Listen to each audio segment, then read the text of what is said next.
তারেক রহমান কবে দেশে ফিরবেন জানালেন মির্জা ফখরুল। তারেক রহমানের বিরুদ্ধে থাকা যাবতীয় মামলা শেষ হলেই তিনি দেশে ফিরবেন বলে জানিয়েছেন বিএনপি মহাসচিব মির্জা ফখরুল ইসলাম আলমগীর।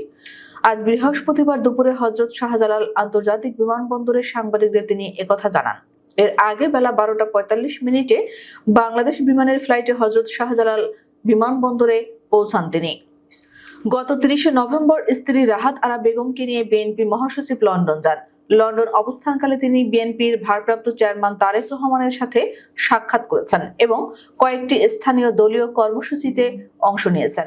স্ত্রী রাহাত আরা বেগম লন্ডনের স্বাস্থ্য পরীক্ষা করিয়েছেন এবং সংশ্লিষ্ট চিকিৎসকদের পরামর্শ নিয়েছেন।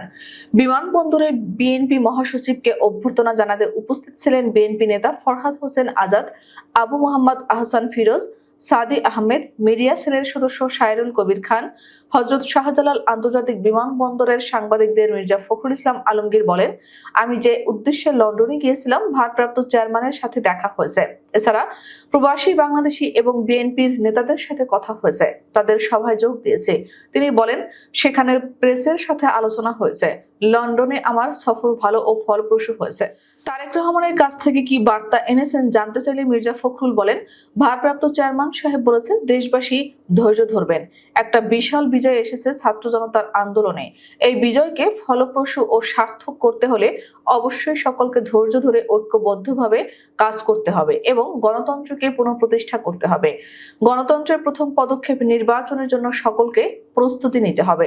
দলের ভারপ্রাপ্ত চেয়ারম্যান কবে নাগাদ ফিরতে পারেন জানতে চাইলে বিএনপি মহাসচিব বলেন, ওনার বিরুদ্ধে আপনারা জানেন অনেক মিথ্যা প্রতিহিংসামূলক মামলা রয়েছে। সেগুলো প্রত্যাহার হলে বা আদালতের মাধ্যমে শেষ হলে তিনি ফিরবেন। এক প্রশ্নের জবাবে বিএনপি মহাসচিব বলেন, অধ্যাপক মোহাম্মদ ইউনূসের নেতৃত্বে অন্তর্বর্তী সরকারকে আমরা রাজনৈতিক দলগুলো সহযোগিতা করছে। আমরা প্রত্যাশা করি ন্যূনতম যেসব সংস্কার জরুরি তা সম্পন্ন করে তারা নির্বাচন অনুষ্ঠানের পথে যাবেন।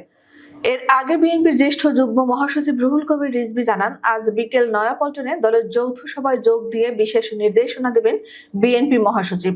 গত 30 নভেম্বর নিজ স্ত্রীর চিকিৎসা সহ দলের ভারপ্রাপ্ত চেয়ারম্যান তারেক রহমানের সঙ্গে দেখা করতে লন্ডনে যান মির্জা ফখরুল।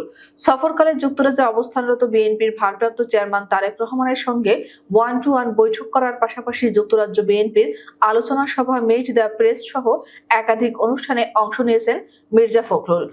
বাংলাদেশ ও লন্ডনের সংশ্লিষ্ট সূত্রের খবরে জানা যায়, এ সময় দলের ভারপ্রাপ্ত চেয়ারম্যান পরবর্তীতে রাজনৈতিক পরিস্থিতিতে দলকে আরো শক্তিশালী করা, দলের চেইন অব কমান্ড বজায় রাখা, ধৈর্যের সঙ্গে পরিস্থিতি মোকাবিলা করে একটি অবাধ, নিরপেক্ষ ও সুষ্ঠু নির্বাচন আদায় করা সহ বিভিন্ন জটিল ও কঠিন বিষয়ে বিএনপি মহাসচিবকে গুরুত্বপূর্ণ বার্তা ও দিক নির্দেশনা দিয়েছেন।